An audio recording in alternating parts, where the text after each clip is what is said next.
Prime Minister gi wakalon Maraybakna Hana haibadi Nation First ki tung in state asidasu Nupi singtagi oiba Sainik School ama Bishnupur district da hangdoklagani haina Chief Minister N Biren lauthokre wafam asi ngasi koirengai da pangthokpa mega Ex Servicemen rally da chief guest una saruk yaradu na phongdokhibane makhata da lamdam asida pokhiba measure jotin amadi measure both cutting yeknabaga lanthengnaboda mathwai katuna lawkhiba thodang atubu aikoina kaufam thokte maram asina state government na laikhidraba Maraybak ningba Ex Servicemen singi oiba Martyrs Memorial ama Ex Servicemen gi office complex thamnaba lupa crore ahum gi senfam kaithokle masina hojik lehoriba Ex Servicemen singa sina makhoi gi mafamda leimana amata oirbasu katpa fangalagani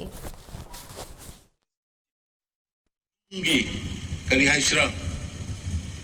statue gi type da phajana ma sema ganda memorial site ma thamma ganda ko sahi khudingi Republic Day na lakpada or Indian Independence Day na lakpada madudai da koi Martyrs singudai da laikat payana na ba ikai kum na bud payana na ma athuba matam da semgani adu galoina na ngasai hybrid ki pa Ex Servicemen gi basi office su kaya kitang modern oidre ai nan salagi yengo bada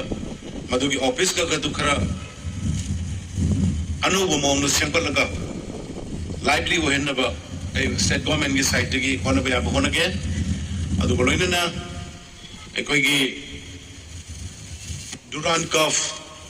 अंदर चित बांगो की बदु दा Indian army सिंगा चिन की बदु मधुरान कफ तो देता Manipur public की support Manipur public सिंगा सरुक याकी बा मधु की आमना भारत कुंभ दंगसी वाली सारी